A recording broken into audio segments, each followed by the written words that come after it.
Coach, comment occuper mes enfants, nos enfants pendant les vacances et les vacances?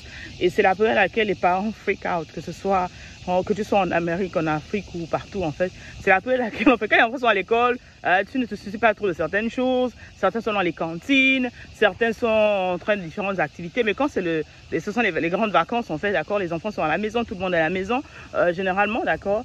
Et ils s'ennuient facilement en fait, surtout les enfants de maintenant là qu'on appelle les bébés Android. Ils s'ennuient, c'est-à-dire pour moi une petite chose. Donc, qu'est-ce que tu dois faire en fait justement pour faire en sorte que ces vacances soient plus ou moins profitables en fait, d'accord?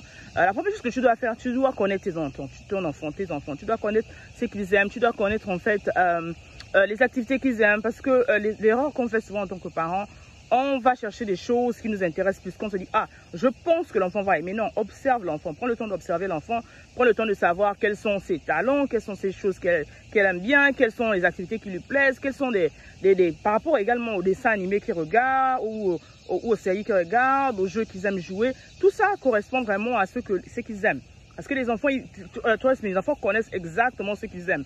L'enfant, tu vas lui demander qu'est-ce que tu veux à Noël, il va te dire exactement ce qu'il veut. Et par rapport à cela, en fait, tu vas déterminer le goût de l'enfant, en fait. Numéro 2, il faut vraiment être créatif. Nous sommes en 2023, c'est le millénaire, etc. Soyez créatif. Plus vous êtes créatif, en fait, plus l'enfant est intéressé. Soyez créatif. Sortez du gang, en fait, d'accord? Vous pouvez faire ça peut être des sorties en famille que vous pouvez faire.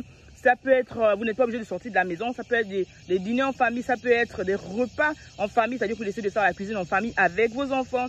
Pour ceux qui aiment bien la cuisine, comment, d'accord, c'est le moment idéal d'apprendre à vos enfants à faire des plats spécifiques, des plats simples qui ne prennent pas trop de temps en fait, surtout ailleurs, là, un peu en Occident, il fait vraiment chaud.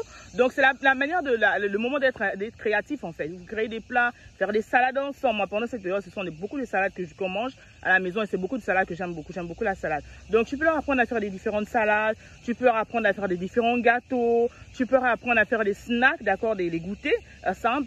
Mais vraiment à jouer dans la cuisine, quoi. Ce sont des choses vraiment qui développent non seulement la curiosité de l'enfant, mais qui scellent en fait justement les liens familiaux, qui permettent que l'enfant également se sente impliqué dans les choses de la maison. Ça fait vraiment du bien, ça fait vraiment du bien. Et je vous assure que l'enfant avec qui vous participez, avec qui vous faites des choses ensemble, l'enfant grandit, l'enfant apprend, l'enfant va repartir à l'école à la rentrée et pouvoir échanger certaines expériences avec des moments de qualité. Passer ce qui se crée pendant ces moments-là avec ses parents. L'autre chose que vous pouvez également faire, vous pouvez les inscrire dans des camps de vacances si c'est possible. Mais je ne vous conseillerais pas de les inscrire dans des camps de vacances où ils passent la journée, où ils passent la nuit. Je vous le déconseille absolument. Inscrivez-les dans les camps de vacances où ils passent la moitié de la journée, ça peut être de 9h à 12h, de 9h à 14h, ou moitié journée en fait. Vous les déposez le matin, vous allez les récupérer en fait. D'autres enfants, s'ils sont plus petits, vous devez être là. Donc, inscrivez si vous êtes la possibilité de le faire. Inscrivez dans ces camps de vacances où l'enfant peut avoir, par rapport également à ce qu'il aime, etc. Que ça soit créatif. Parce que si ce n'est pas créatif, si ce n'est pas amusant, fun, d'accord, si ce n'est pas quelque chose de nouveau, l'enfant va s'ennuyer rapidement. Je répète, ça doit être quelque chose de créatif. Ça doit être quelque chose de fun. L'enfant doit prendre plaisir à ce qu'il fait. Il doit s'amuser. Pour cela, en fait, l'enfant, il faut être créatif. Il faut faire des recherches dans la ville, dans le quartier, dans la région. Ça peut être peut-être des camps de vacances où l'enfant voyage, d'accord?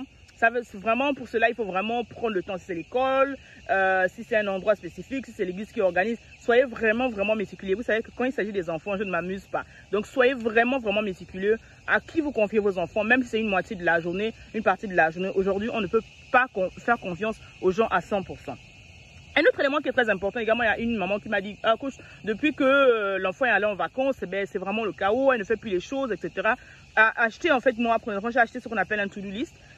C'était sur Amazon, je peux vous mettre le lien pour celles qui sont intéressées. Mais également, vous pouvez écrire ça en papier, en fait. Vous pouvez dire, ok, même si c'est les vacances, je te donne 10 choses à faire, 10 tâches à faire, 5 tâches à faire, que tu sais qui sont fun, qui ne ressemblent pas à des tâches, d'accord, mais qui permettent à l'enfant d'être occupé et de se sentir organisé. Par exemple, tu peux dire, ok, au réveil, prière, hein, c'est les moments chrétiens, prière au matin, entre 9h et 10h, je me lave, je brosse les dents. Oui, il faut mettre des petits détails comme ça parce que l'enfant, pendant les vacances, peut oublier de brosser ses dents. Il est tellement excité de jouer, etc. Chaque minute compte. Donc, brosser les dents ensuite faire mon devotional, ensuite faire mes devoirs, des vacances, oui, pendant les vacances, il y a son école en fait, pour les enfants ici, son école a permis en fait qu'on puisse acheter des livrets pour les vacances. Donc chaque semaine, en fait, chaque jour pendant les vacances, toute la période de vacances, elle a des devoirs qu'elle fait, qu'on doit regarder, etc. justement pour l'occuper de manière sainement.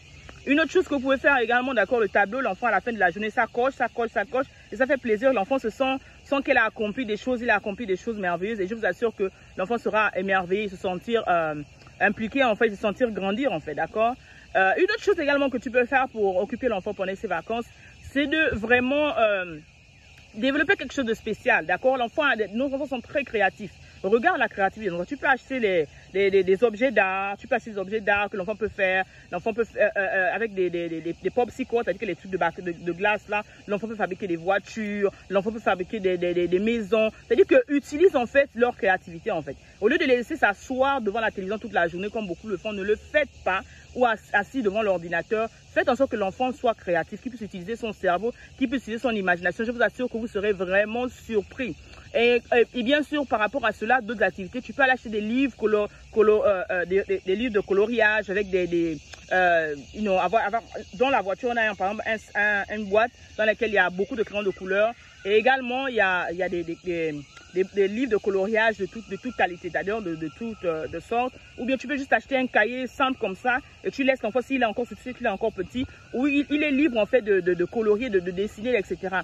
L'enfant peut utiliser ça quand vous êtes en train de voyager. L'enfant peut utiliser ça quand vous êtes en train à la maison, quand tu es en train de faire la cuisine, quand vous êtes occupé. L'enfant peut s'occuper en fait. C'est son cahier de coloriage, c'est son cahier où il écrit ces choses, il apprend à compter, il apprend à lire. Ça fait du bien.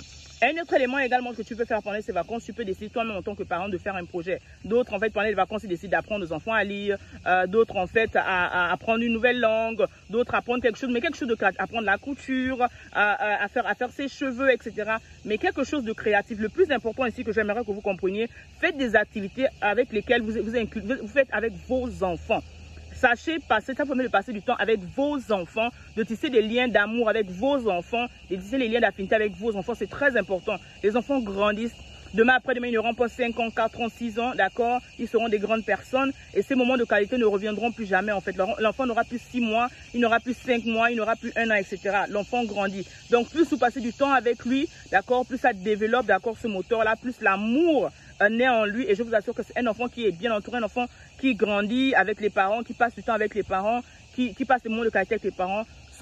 Sa joie est différente, sa manière de faire les choses est différente, son intelligence est différente, d'accord, sa santé physique, psycho-émotionnelle est différente en fait. Donc pour plus d'astuces, abonne-toi, n'hésite pas à nous dire ce qui t'intéresserait qu'on partage en fait dans Allô Maman. On se retrouve à la semaine prochaine avec amour. Ta coach, dis-nous quelle des astuces te tient le plus et qu'est-ce que toi tu fais pendant ces vacances pour occuper tes enfants. Avec amour.